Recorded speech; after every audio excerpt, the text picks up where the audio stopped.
Pak Udin adalah seorang tukang becak yang sudah berpuluh tahun menarik becak di kota kecilnya. Ia dikenal sebagai sosok yang ramah dan pekerja keras, selalu berusaha menjemput rezeki hingga larut malam. Malam itu langit gelap tanpa bintang, hanya diterangi cahaya bulan sabit yang redup. Udara malam terasa lebih dingin dari biasanya. Angin berhembus kencang, menggoyangkan pepohonan dan menyapu dedaunan kering di sepanjang jalan. Pak Udin baru saja mengantarkan penumpang terakhirnya ke sebuah rumah di pinggir kota. Ia berniat untuk pulang lebih awal malam itu, karena merasa tubuhnya lelah setelah seharian mengayuh. Namun di tengah perjalanan pulang, ia memutuskan untuk beristirahat sejenak di depan sebuah toko yang sudah tutup. Toko ini selalu sepi kalau sudah lewat jam 9 malam. Gumam Pak Udin pada dirinya sendiri sambil menyandarkan becaknya di trotoar. Ia merogoh saku bajunya, mengeluarkan sebatang rokok dan menyulutnya. Asap rokok berlahan naik ke udara, melayang-layang sebelum hilang di telan gelapnya malam. Saat Pak Udin sedang menikmati rokoknya, ia tiba-tiba merasakan ada sesuatu yang aneh. Udara di sekitarnya terasa semakin dingin, dan suasana malam yang tenang mulai berubah menjadi mencekam. Pak Udin mengernyitkan dahinya dan menajamkan pendengaran, mencoba menangkap suara apapun yang mungkin ada. Namun tidak ada apa-apa selain bunyi angin yang berdesir. Tanpa sengaja pandangannya tertuju pada ujung jalan yang tidak jauh dari tempatnya berhenti. Di sana berdiri seorang wanita yang mengenakan gaun putih panjang. Wanita itu nampak kaku, dengan kepala yang tertunduk dan rambut panjang tegerai menutupi wajahnya. Namun wanita itu tetap diam di tempatnya, tidak bergerak sedikit pun. Setelah beberapa saat mengamati wanita tersebut, Pak Udin merasa kasihan. Mungkin wanita itu sedang butuh tumpangan. Ia memutuskan untuk mendekati wanita itu dan menawarkan jasanya. "Permisi mbak, mau kemana ya? Saya bisa antarkan. Kebetulan becak saya lagi kosong," kata Pak Udin dengan suara yang sedikit bergetar ketika ia sudah berdiri cukup dekat. Wanita itu masih tidak memberikan respon, hanya berdiri membelakanginya dengan kepala yang tertunduk. Pak Udin mulai merasa merinding, tapi ia tidak mau menunjukkan rasa takutnya. "Mbak, kalau memang butuh tumpangan, ayo naik saja. Saya antar kemanapun mbak mau," lanjutnya dengan suara yang sedikit lebih tegas. Wanita itu tetap diam. Pak Udin mulai merasa ragu. Apakah ini memang orang sungguhan atau hanya bayangan matanya saja?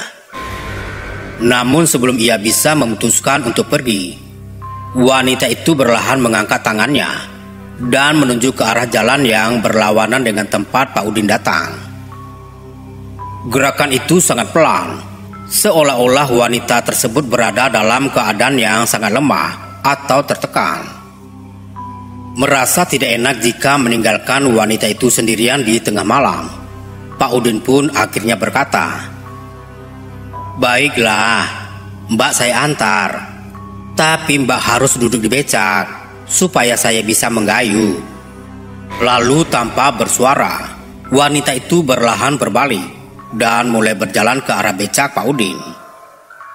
Langkahnya sangat lambat dan nyaris tidak terdengar, seolah-olah kakinya tidak menyentuh tanah. Pak Udin menahan nafas saat wanita itu semakin mendekat, mencoba untuk tidak memikirkan hal yang aneh. Ketika wanita itu naik ke atas becak, Pak Udin bisa merasakan hawa dingin yang menyelimuti tubuhnya, lebih dingin dari udara malam yang sudah dingin sebelumnya. Ia mengganggu pelan dan mulai mengayuh becaknya, mengikuti arah yang ditunjukkan oleh wanita tersebut. Saat mereka mulai bergerak, Pak Udin mencoba mengajak bicara wanita itu lagi untuk menghilangkan ketegangan yang dirasakannya. "Mbak, kalau boleh tahu mau kemana ya? Sepertinya jalan ini cukup sepi, dan saya jarang lewat sini malam-malam." Wanita itu tetap tidak menjawab, hanya duduk diam dengan kepala yang tertunduk. Pak Udin mulai merasa tidak nyaman, tapi ia harus tetap mengayuh becaknya, berharap bisa segera sampai di tempat tujuan dan menyelesaikan perjalanan yang aneh ini. Namun semakin jauh mereka berjalan, semakin asing jalan yang mereka lalui. Pak Udin tidak mengenali tempat ini sama sekali. Jalan yang biasanya ramai oleh kendaraan dan orang-orang sekarang berubah menjadi sunyi dan gelap. Hanya ada pepohonan tinggi di kedua sisi jalan dengan cahaya lampu jalan yang meredup. Hampir tidak cukup terang untuk menerangi jalan. Pak Udin semakin gelisah. Ia mencoba melihat wajah wanita itu, tetapi rambut panjangnya masih menutupi wajahnya. Dengan perasaan yang semakin tidak tenang, Pak Udin mengayuh lebih cepat, berharap bisa segera tiba di tempat tujuan dan berpisah dengan wanita misterius ini. Pak Udin terus mengayuh becaknya dengan perasaan yang semakin tidak menentu. Jalanan yang mereka lalui semakin sepi dan gelap. Pepohonan tinggi di sepanjang jalan menjulang seperti bayangan raksasa yang mengintai, dan cahaya lampu jalan semakin meredup, seakan-akan enggan untuk menerangi malam yang mencekam ini. Hanya suara derak becak dan angin yang menghembus lembut, membawa aroma lembab dari tanah dan dedaunan yang basah. Sesekali Pak Udin mencoba dan berharap bisa melihat lebih jelas wajah wanita yang duduk di becaknya. Namun setiap kali ia mencoba, yang terlihat hanya punggung wanita itu yang membungkuk dan rambut panjangnya yang menutupi wajahnya. Hatinya semakin diliputi kegelisahan, tetapi ia mencoba menenangkan diri. "Mbak, kita hampir sampai apa belum? Jalan ini kok semakin sepi ya?" Pak Udin akhirnya memberanikan diri untuk bertanya, mencoba memecah kesunyian yang semakin menekan. Wanita itu tetap diam. Tidak ada tanda-tanda bahwa ia mendengar atau akan menjawab. Pak Udin merasa semakin tidak nyaman. Biasanya penumpangnya akan berbincang atau setidaknya memberitahu tujuan mereka dengan jelas.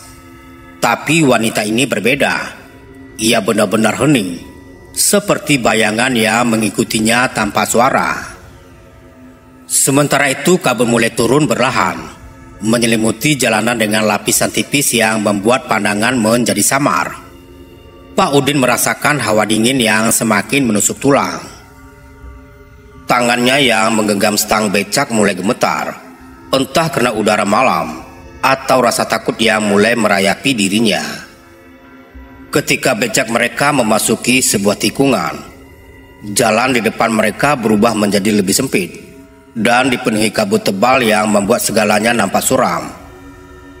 Pepohonan di kedua sisi jalan nampak semakin rapat, seperti ingin menelan mereka ke dalam kegelapan. Pak Udin mulai bertanya-tanya, apakah ia telah tersesat. "Mbak, ini jalannya kemana ya? Saya kok tidak kenal daerah sini. Biasanya saya tahu semua jalan di kota ini," ucap Pak Udin. Suaranya mengandung nada cemas yang tidak bisa ia sembunyikan. Wanita itu akhirnya bereaksi, tetapi tidak dengan cara yang diharapkan Pak Udin. Ia perlahan mengangkat tangan dan menuju ke arah yang lebih jauh di depan, sebuah jalan kecil yang nampak semakin tertutup kabut. Gerakannya masih pelan, seakan-akan ia berada di dalam mimpi, tidak sepenuhnya sadar akan sekelilingnya. Pak Udin merasakan dorongan kuat untuk berhenti, untuk tidak melanjutkan perjalanan ini. Tetapi ada sesuatu dalam cara wanita itu menunjuk. Cara ia duduk diam dengan misteri yang melingkupi dirinya, yang membuat Pak Udin merasa bahwa ia tidak punya pilihan lain selain mengikuti perintahnya. "Baiklah, kita terus saja. Tapi kalau ada yang aneh, saya berhenti ya, Mbak," kata Pak Udin lebih kepada dirinya sendiri daripada ke wanita itu, mencoba memberikan keberanian pada dirinya sendiri. Ia kembali mengayuh, tetapi kali ini lebih lambat. Setiap kali roda becaknya berputar, suara itu menggema dalam kesunyian malam, menambah keheningan yang menakutkan. Udara di sekitarnya terasa semakin berat, seolah-olah ada sesuatu yang menekan mereka dari segala arah. Hati Pak Udin semakin dipenuhi dengan firasat buruk. Setelah beberapa saat, mereka tiba di sebuah jalan yang lebih sempit lagi, hampir seperti lorong yang diapit oleh pepohonan tinggi dan lebat. Jalan ini nampak seolah-olah tidak pernah dilalui oleh siapapun sebelumnya. Ranting-ranting pepohonan yang rendah hampir menyentuh kepala Pak Udin ketika ia menggayuh. Suasana semakin mencekam ketika suara-suara aneh mulai terdengar dari arah pepohonan. Suara seperti bisikan disertai dengan suara langkah kaki yang lembut, seolah-olah ada makhluk yang tak terlihat mengikuti mereka dari dalam hutan. Pak Udin semakin ketakutan, namun ia mencoba untuk tetap fokus. Setiap kali ia menggayuh, ia bisa merasakan tatapan yang tak terlihat dari dalam kegelapan, seolah-olah ada mata yang mengawasi setiap gerakannya. Dalam hati ia berdoa agar perjalanan ini segera berakhir. Tetapi jalanan yang mereka lalui nampak tidak berujung. "Mbak, saya benar-benar tidak tahu ini jalan kemana. Apa Mbak yakin kita ke arah yang benar?" Pak Udin mencoba lagi. Kali ini suaranya bergetar. Ia menanti dengan harapan bahwa wanita itu akan berbicara dan memberikannya petunjuk. Namun alih-alih menjawab, wanita itu hanya menoleh sedikit, memperlihatkan sebagian wajahnya yang pucat. Pak Udin merasakan jantungnya hampir berhenti saat melihat sekilas wajah itu dingin, tanpa ekspresi, dengan mata yang nampak kosong. Pandangan itu hanya berlangsung beberapa detik, tetapi cukup untuk membuat Pak Udin merasa seperti terperangkap dalam mimpi buruk. Namun tiba-tiba becak Pak Udin terasa semakin berat, seolah-olah ada sesuatu yang menahannya. Ia harus mengayuh dengan tenaga ekstra, hanya untuk menjaga becaknya tetap bergerak. Peluh mulai membasahi wajahnya, meskipun udara malam terasa sangat dingin. Kegelisahan yang ia rasakan semakin berubah menjadi kepanikan saat Pak Udin mencoba untuk melaju lebih cepat. Bayangan hitam besar melintas di depan mereka dengan kecepatan yang tidak wajar. Bayangan itu bergerak tanpa suara, melintas dari sisi jalan ke sisi lainnya, dan hilang begitu saja di balik pepohonan. Pak Udin hampir saja menghentikan becaknya, tapi perasaan bahwa ia tidak sendirian di tempat itu membuatnya terus bergerak. "Mbak, saya rasa kita harus berbalik," kata Pak Udin dengan suara putus asa. Ia berharap wanita itu akan setuju, atau setidaknya memberikan alasan untuk terus maju. Namun wanita itu hanya kembali diam, tanpa memberikan tanda-tanda untuk berhenti atau berbalik arah. Pak Udin semakin panik. Ia mengayuh sekuat tenaga, tetapi semakin ia mencoba melarikan diri, semakin becaknya terasa berat. Seakan-akan ada sesuatu yang menariknya ke arah yang berlawanan. Di tengah kepanikannya, Pak Udin mulai mendengar suara yang tidak wajar. Suara tawa kecil yang terdengar di kejauhan. Namun perlahan semakin mendekat. Suara itu sangat pelan, tetapi mengandung kengerian yang tak terlukiskan. "Ya Tuhan, apa yang sebenarnya terjadi?" teriak Pak Udin dalam hati. Ia tidak tahu harus berbuat apa lagi. Suara tawa itu semakin keras, semakin mendekat, seolah-olah datang dari segala arah. Pak Udin merasakan hawa dingin yang menusuk sampai ke tulang, dan jantungnya berdetak begitu keras hingga ia merasakan akan pingsan. Akhirnya dalam kepanikan yang memuncak, Pak Udin berhenti mengayuh dan membiarkan becaknya meluncur pelan. Ia berharap wanita itu akan turun dan menghilang seperti bayangan yang salah dilihat. Namun sebelum ia bisa melakukan apapun, Suara tawa itu berubah menjadi jeritan panjang yang memekakan telinga, membuat Pak Udin menutup telinganya dengan kedua tangan. Jeritan itu berhenti seketika, meninggalkan keheningan yang sangat mencekam. Dengan gemetar Pak Udin memberanikan diri untuk melihat ke belakang lagi.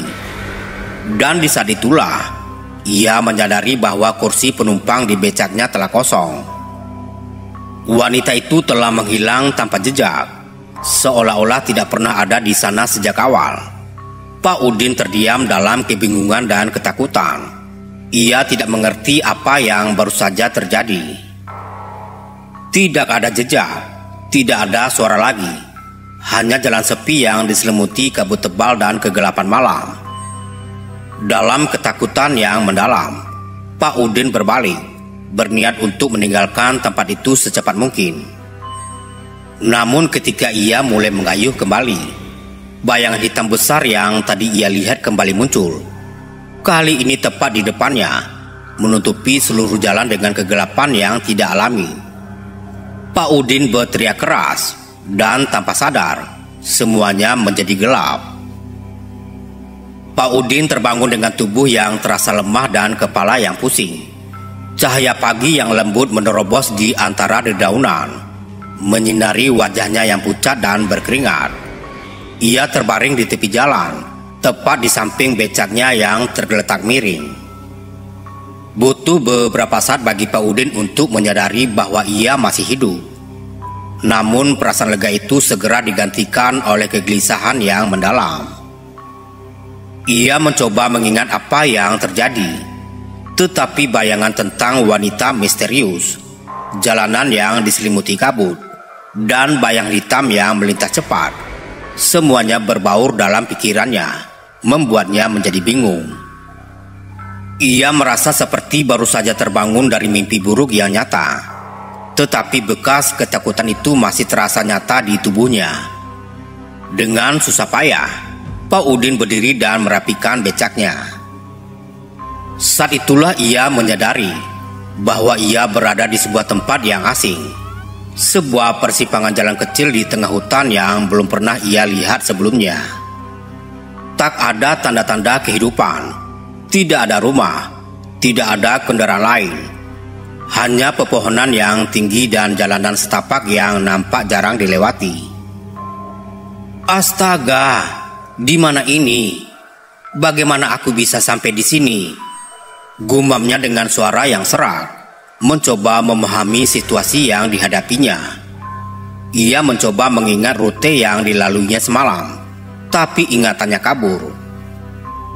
Yang ia ingat hanyalah bahwa ia mengikuti wanita itu menuju jalan yang semakin gelap dan aneh. Dan kemudian ia tidak yakin apa yang terjadi setelah itu. Mungkinkah ia pingsan? Atau mungkin itu semua hanyalah mimpi buruk yang terlalu nyata. Pak Udin memutuskan untuk tidak berlama-lama di tempat itu. Ia mengayuh becaknya, mencoba menemukan jalan keluar dari hutan tersebut. Semakin jauh ia mengayuh, semakin perasaan tidak nyaman menghantui dirinya. Meski matahari sudah mulai terbit, suasana hutan itu tetap suram.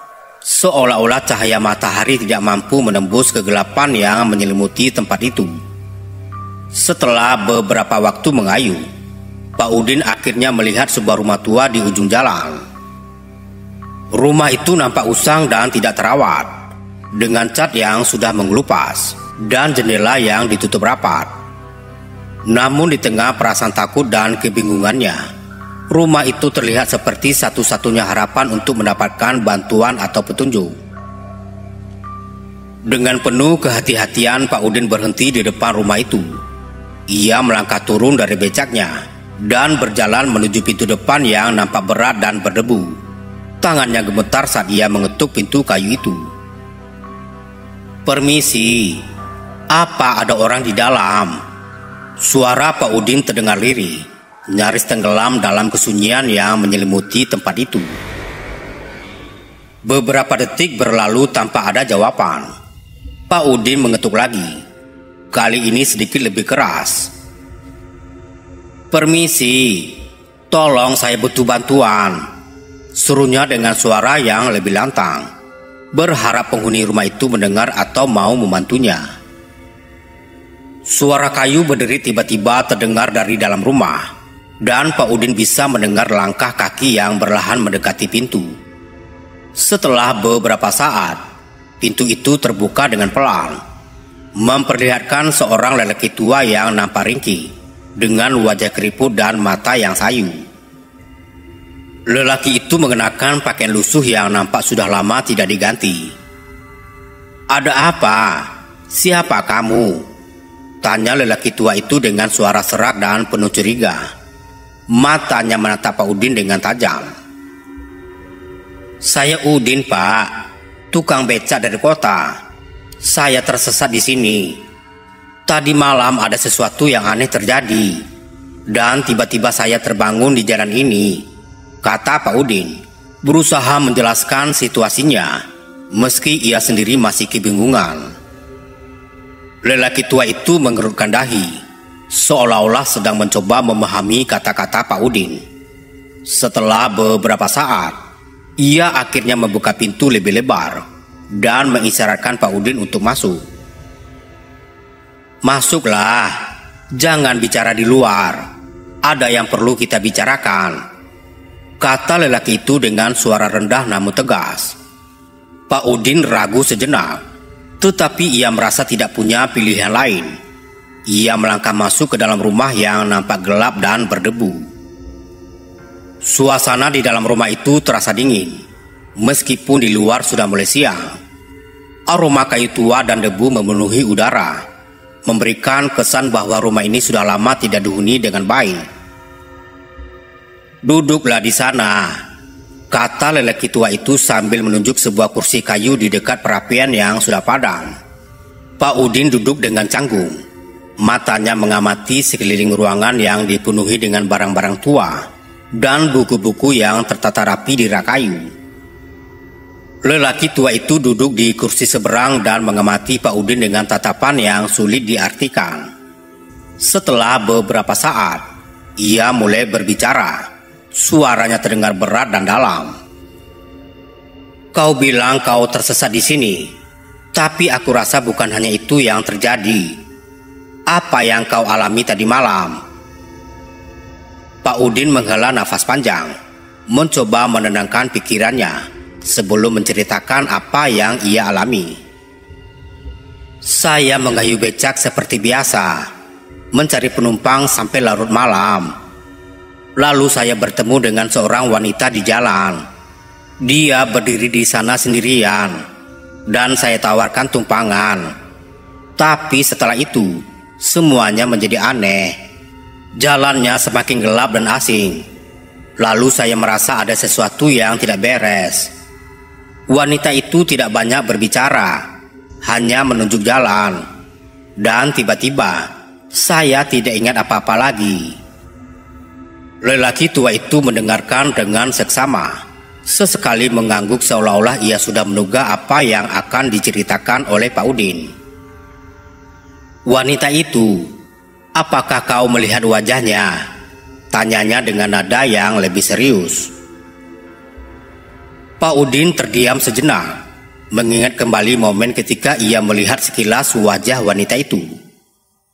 "Saya melihat wajahnya, tapi hanya sebentar. Wajahnya pucat, matanya nampak kosong, seperti tidak ada kehidupan di dalamnya." Lelaki tua itu terdiam, pandangannya menjadi lebih serius. "Kau bukan yang pertama, Pak Udin. Sudah banyak yang mengalami hal serupa. Wanita itu, dia bukan manusia.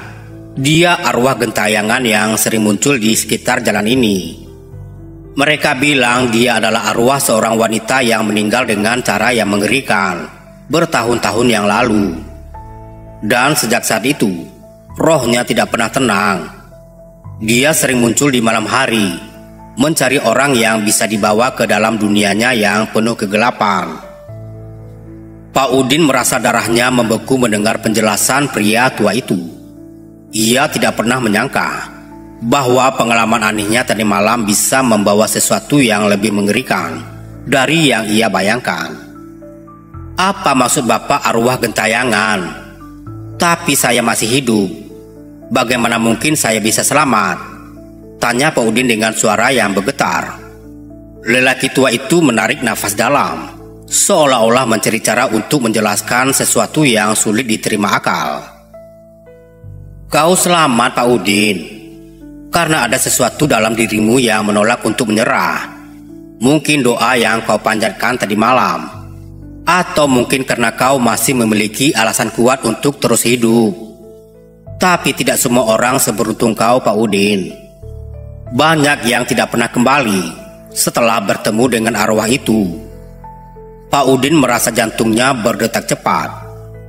Lalu apa yang harus saya lakukan sekarang, Pak? Bagaimana saya bisa kembali ke kota? Lelaki tua itu menatap Pak Udin dengan penuh belas kasihan. Kau harus segera pergi dari sini, Pak Udin. Jangan biarkan dirimu tertahan lebih lama di tempat ini. Jalan kembali ke kota mungkin sulit ditemukan. Tapi jika kau tetap tenang dan tidak membiarkan rasa takut menguasaimu, kau bisa keluar dari hutan ini. Pak Udin mengangguk, meskipun hatinya masih dipenuhi rasa takut dan kebingungan.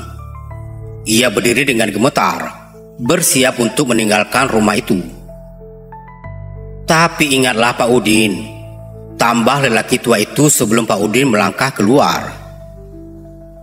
Jika kau merasa ada sesuatu yang mengikutimu di belakang, jangan pernah menoleh. Apapun yang terjadi, teruslah berjalan sampai kau keluar dari hutan ini. Dengan kata-kata itu terngiang di telinganya, Pak Udin meninggalkan rumah tua itu. Ia kembali ke becaknya, mengayuh dengan sekuat tenaga menjauh dari rumah tersebut, berusaha menemukan jalan keluar dari hutan yang seakan-akan tidak memiliki ujung. Sementara itu di belakang bayangan hitam mulai bergerak di antara pepohonan, seolah-olah mengikuti setiap langkahnya. Pak Udin berusaha keras untuk tidak menoleh, mengingat pesan lelaki tua itu. Namun semakin jauh ia menggayuh, semakin berat rasanya untuk mengabaikan perasaan bahwa ada sesuatu yang mengintai dari belakang. Angin mulai bertiup kencang, membawa suara yang tidak jelas dari dalam hutan. Pak Udin menggigit bibirnya menahan ketakutan yang semakin memuncak. Tolong ya Tuhan, bantu aku keluar dari sini, bisiknya dengan suara yang lirih. Ia terus mengayuh tanpa berhenti, tanpa menoleh, meskipun perasaan bahwa ada sesuatu yang mengejarnya semakin kuat. Jalanan di depannya mulai terang sedikit demi sedikit, dan akhirnya setelah apa yang terasa seperti perjalanan tanpa akhir, Pak Udin melihat cahaya terang di kejauhan. Cahaya yang ia yakini sebagai jalan keluar dari hutan. Dengan segenap tenaga yang tersisa, Pak Udin mengayuh lebih cepat, hingga akhirnya ia keluar dari hutan dan kembali ke jalan yang ia kenal. Hatinya berdebar-debar dengan perasaan lega yang luar biasa. Namun ia tahu bahwa pengalaman ini akan terus menghantuinya seumur hidup. Saat ia melihat ke belakang untuk terakhir kalinya, hutan itu nampak sunyi dan gelap, seolah-olah tidak pernah terjadi apapun di sana. Tetapi Pak Udin tahu, di dalam kegelapan hutan itu, sesuatu masih mengintai, menunggu korban berikutnya yang mungkin tidak seberuntung dirinya. Setelah berhasil keluar dari hutan yang penuh misteri, Pak Udin tidak langsung kembali ke rumahnya. Ia merasa tidak nyaman dan pikirannya masih dipenuhi dengan bayangan kejadian aneh yang baru saja dialaminya. Cahaya pagi yang seharusnya membawa rasa tenang, justru terasa seperti tirai tipis yang menyembunyikan sesuatu yang jauh lebih gelap di baliknya. Ia mengayuh becaknya tanpa tujuan pasti, hanya ingin menjauh dari tempat itu. Namun langkahnya berhenti ketika ia menyadari bahwa ia sedang berada di tepi sungai yang berair tenang. Sungai itu adalah salah satu tempat yang sering ia lewati saat berangkat bekerja, dan biasanya ia merasa damai saat berada di sini. Tapi hari itu kedamaian itu terasa berbeda. ada sesuatu yang menggelisahkan di dalam dirinya. Sesuatu yang belum bisa ia pahami sepenuhnya. Pak Udin duduk di tepi sungai, menatap air yang mengalir perlahan. Ia mencoba menenangkan dirinya. Saat ia duduk di sana, pikirannya melayang ke masa lalu. Ia mencoba mencari-cari dalam ingatannya sesuatu yang mungkin bisa menjelaskan pengalaman aneh yang baru saja ia alami.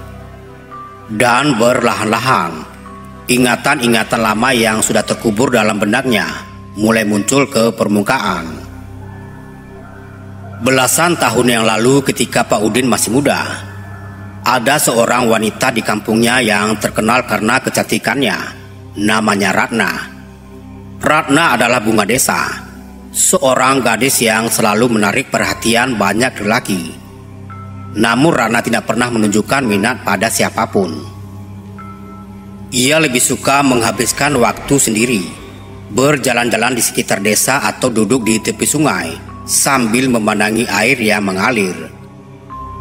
Pak Udin yang saat itu masih seorang pemuda, diam-diam jatuh cinta kepada Ratna. Ia sering melihat Ratna dari kejauhan, tetapi tidak pernah punya keberanian untuk mendekatinya. Meski begitu, ia sering mendengar cerita-cerita tentang Ratna dari penduduk desa, cerita yang penuh dengan misteri dan teka-teki. Ada yang bilang bahwa Ratna memiliki kekuatan aneh. Ada pula yang mengatakan bahwa ia sering melihat berbicara sendiri di tempat-tempat yang sepi. Suatu hari Ratna menghilang secara misterius. Seluruh desa digemparkan oleh kehilangannya. Pencarian dilakukan selama berhari-hari, tetapi tidak ada satupun yang menemukan jejaknya. Yang tersisa hanyalah rumor-rumor aneh yang beredar di kalangan penduduk desa, bahwa Ratna telah diambil oleh makhluk halus, atau ia sendiri yang memilih untuk menghilang dari dunia ini. Pak Udin saat itu merasa sangat terpukul dengan hilangnya Ratna. Meski ia tidak pernah mengungkapkan perasaannya, kehilangan Ratna meninggalkan luka yang mendalam di hatinya. Ia tidak pernah benar-benar melupakan Ratna, meskipun waktu telah berlalu dan hidupnya terus berjalan. Saat ingatannya muncul kembali, Pak Udin tiba-tiba merasa ada hubungan antara pengalaman aneh yang baru saja ia alami dengan masa lalunya. Tapi ia tidak bisa memastikan apa hubungan itu. Apakah mungkin wanita yang ia temui semalam adalah Ratna, atau mungkin hanya kebetulan belaka? Di tengah kebingungannya, suara seseorang memanggil namanya dari arah belakang. Pak Udin. Pak Udin terkejut dan menoleh. Di sana berdiri seorang pria yang nampak sedikit lebih muda darinya, dengan wajah yang terlihat khawatir. Pak Udin, kamu kenapa duduk di sini? Aku lihat becakmu tadi. Kukira kamu mungkin butuh bantuan. Pak Udin mengenali pria itu sebagai Pak Budi, seorang kenalannya juga yang bekerja sebagai tukang becak di kota itu. Mereka sering bertemu di pangkalan becak, berbagi cerita dan sesekali saling membantu jika salah satu dari mereka mengalami masalah. Pak Budi. Pak Udin menghela nafas panjang, mencoba meredakan kekacauan di dalam pikirannya. Aku tidak tahu harus mulai dari mana. Semalam ada sesuatu yang aneh terjadi padaku. Pak Budi duduk di samping Pak Udin, menatapnya dengan penuh perhatian. Coba ceritakan Pak Udin, mungkin aku bisa membantumu. Pak Udin kemudian menceritakan semuanya tentang wanita misterius yang ia temui, perjalanan ke jalan yang gelap dan aneh, serta bayangan hitam yang mengikutinya. Ia juga menceritakan pertemuannya dengan lelaki tua di rumah terpencil di tengah hutan, dan bagaimana ia akhirnya berhasil keluar dari tempat itu. Pak Budi mendengarkan dengan seksama, sesekali mengangguk. Setelah Pak Udin selesai bercerita, Pak Budi menghela nafas panjang. Pak Udin, aku pernah mendengar cerita tentang hantu wanita yang sering muncul di jalan sepi, terutama di malam hari. Banyak orang bilang hantu itu adalah arwah seorang wanita yang meninggal dengan cara yang mengerikan dan tidak bisa tenang.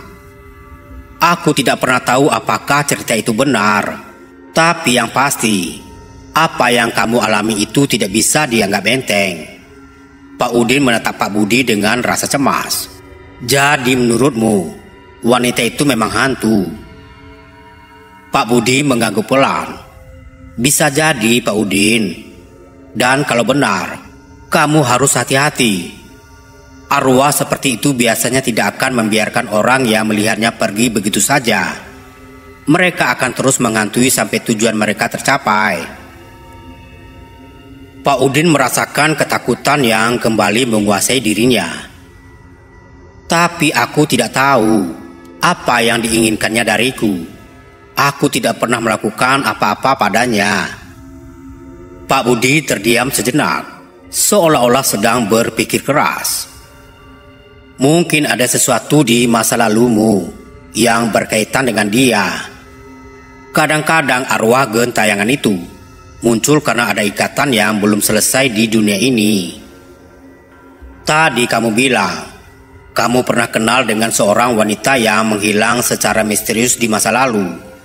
Mungkin ada hubungan antara wanita itu dengan yang kamu temui semalam. Pak Udin merasa dadanya semakin sesak. Ratna? Tapi apa mungkin itu dia? Tapi Ratna sudah lama menghilang. Pak Budi menepuk bahu Pak Udin, mencoba memberikan dukungan. Kadang-kadang jawaban atas misteri seperti ini tidak bisa ditemukan dengan mudah. Tapi yang pasti, kamu harus mencari tahu lebih lanjut. Mungkin ada sesuatu yang bisa kamu lakukan untuk membantu arwah itu agar tenang. Pak Udin terdiam, merenungkan kata-kata Pak Budi. Ia merasa bahwa ada kebenaran di balik ucapan temannya itu. Mungkin pertemuannya dengan wanita misterius itu bukanlah kebetulan. Kamu benar Pak Budi, aku harus mencari tahu lebih lanjut tentang ini. Mungkin dengan cara begitu, aku bisa menemukan cara untuk menghentikan gangguan ini, kata Pak Udin dengan suara yang lebih mantap. Pak Budi tersenyum tipis. Aku akan membantumu sebisa mungkin. Jangan khawatir, kita akan mencari jalan keluarnya bersama-sama. Dengan perasaan yang sedikit lebih lega, Pak Udin bangkit dari duduknya dan mengucapkan terima kasih kepada Pak Budi. Mereka berdua kemudian berjalan menuju ke becak Pak Udin yang masih terparkir di tepi jalan. Kemudian Pak Udin dan Pak Budi kembali ke kota dengan perasaan yang campur aduk. Sepanjang perjalanan, pikiran Pak Udin terus berputar-putar, mencoba mengkaitkan setiap kejadian aneh dengan masa lalunya, terutama tentang Ratna, wanita yang dulu pernah mengisi hatinya dengan diam-diam. Beberapa hari setelah pertemuan mereka di tepi sungai, Pak Udin memutuskan untuk menggali lebih dalam tentang misteri yang menyelimuti Ratna. Ia merasa bahwa pertemuannya dengan sosok wanita itu bukanlah kebetulan semata. Sore itu Pak Udin memutuskan untuk mendatangi rumah seorang tetua desa yang bernama Pak Karim. Ia dikenal sebagai orang yang memiliki pengetahuan luas tentang sejarah desa dan kejadian aneh di sekitarnya.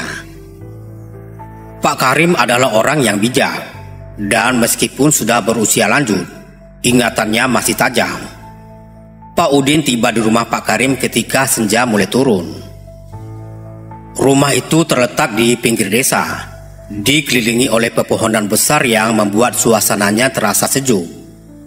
Pak Udin mengetuk pintu kayu yang mulai lapuk itu dengan hati-hati. Tak lama kemudian suara langkah kaki terdengar dari dalam, diikuti oleh derit pintu yang terbuka berlahan. Pak Udin, masuklah, ujar Pak Karim dengan senyum yang ramah. Meski sudah tua, suaranya masih terdengar penuh energi. Ada apa kau datang kemari? Sepertinya ada sesuatu yang mengganggu pikiranmu. Pak Udin tersenyum canggung. Sedikit terkejut dengan ketepatan Pak Karim dalam membaca suasana hatinya. Ia mengikuti Pak Karim masuk ke dalam rumah, lalu duduk di sebuah kursi kayu yang nampak sudah usang, tapi masih kokoh. Ruangan itu sederhana, dengan rak-rak penuh buku dan benda-benda antik yang mungkin sudah ada selama puluhan tahun. "Aku butuh bantuan Pak Karim," Pak Udin memulai dengan suara pelan. "Ada sesuatu yang terjadi padaku, dan aku merasa ini ada hubungannya dengan masa laluku, dengan Ratna." Pak Karim terdiam sejenak. Nampak dia berpikir. "Ratna ya? Sudah lama sekali aku tidak mendengar nama itu. Banyak yang sudah melupakan kejadian itu, tapi nampaknya tidak denganmu." Pak Udin mengganggu pelan, kemudian menceritakan semua yang ia alami. Mulai dari pertemuannya dengan wanita misteris itu, hingga rasa takut yang terus menghantuinya sejak malam itu. Pak Karim mendengarkan dengan seksama, tidak sekalipun memotong cerita Pak Udin. Setelah Pak Udin selesai, Pak Karim menghela nafas panjang dan memejamkan matanya sejenak, seolah-olah sedang merenung. "Aku sudah mendengar banyak cerita tentang arwah gentayangan di desa ini," kata Pak Karim akhirnya. "Tapi ceritamu ini terasa berbeda. Jika benar arwah itu adalah Ratna, mungkin ada sesuatu yang belum selesai, sesuatu yang menahan rohnya di dunia ini." Pak Udin menatap Pak Karim dengan cemas. "Apa yang bisa aku lakukan, Pak Karim? Aku tidak pernah melakukan apa-apa padanya. Aku bahkan tidak pernah punya keberanian untuk berbicara dengannya saat dia masih hidup." Pak Karim tersenyum tipis. "Kadang-kadang masalahnya bukan tentang apa yang kau lakukan, tapi tentang apa yang kau tidak lakukan. Ratna adalah seorang wanita yang penuh misteri. Banyak yang mengatakan dia memiliki kekuatan atau kemampuan yang tidak dimiliki orang lain." Pak Udin mengerutkan dahinya, mencoba memahami maksud dari ucapan Pak Karim. "Tapi bagaimana aku bisa tahu apa yang dia inginkan? Bagaimana aku bisa menolongnya?" Pak Karim berdiri dan berjalan ke arah sebuah lemari tua. Ia membuka pintu lemari itu dengan hati-hati dan mengeluarkan sebuah kotak kayu kecil yang sudah tampak usang. Kotak itu dihiasi dengan ukiran-ukiran halus, terlihat seperti benda kuno yang berharga. "Kotak ini," kata Pak Karim sambil menyerahkannya kepada Pak Udin, "adalah kepunyaan Ratna. Setelah dia menghilang, kotak ini ditemukan di tepi sungai, tempat di mana dia sering duduk sendiri. Tidak ada yang tahu apa isinya, karena tidak ada yang berani membukanya. Mungkin di dalamnya kau bisa menemukan jawabannya." Pak Udin menerima kotak itu dengan tangan yang sedikit gemetar. Ada sesuatu yang aneh tentang kotak itu, seolah-olah ia bisa merasakan energi yang terpancar darinya. "Aku harus membukanya," Pak Karim mengangguk. "Jika kau benar-benar ingin membantu Ratna, mungkin ini adalah satu-satu caranya. Tapi ingat Pak Udin, apapun yang kau temukan di dalamnya, kau harus siap untuk menerimanya. Terkadang kebenaran bisa lebih mengerikan dari yang kita bayangkan." Dengan perasaan campur aduk antara takut dan penasaran, Pak Udin mengucapkan terima kasih kepada Pak Karim dan beranjak pulang dengan kotak itu di tangannya. Sesampainya di rumah, ia duduk di ruangan tamu yang sederhana, menatap kotak kayu yang tergeletak di atas meja. Malam sudah semakin larut, dan suara jangkrik di luar rumah memberikan irama monoton yang menambah suasana mencekam. Pak Udin mengambil nafas panjang, kemudian dengan hati-hati membuka kotak itu. Di dalamnya ia menemukan sebuah kain putih yang dilipat dengan rapi, dan di bawah kain itu ada sebuah buku catatan kecil. Buku itu nampak usang dengan halaman yang sudah menguning karena dimakan oleh waktu.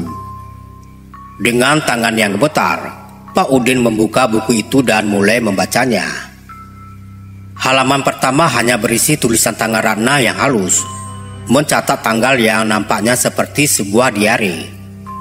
Pak Udin membalik halaman demi halaman, dan saat ia membaca, sebuah cerita mulai terungkap.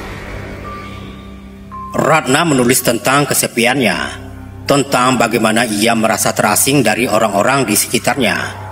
Ia juga menulis tentang perasaannya terhadap seseorang yang selalu diam-diam ia perhatikan dari kejauhan. Pak Udin mulai merasakan detak jantungnya semakin cepat saat ia menyadari bahwa orang yang dimaksud Ratna dalam tulisannya itu adalah dirinya sendiri. "Aku selalu melihatnya dari jauh," tulis Ratna di salah satu halaman. "Mas Udin, pria yang sederhana tapi penuh perhatian. Aku berharap suatu hari dia akan mendekatiku, tapi itu tidak pernah terjadi.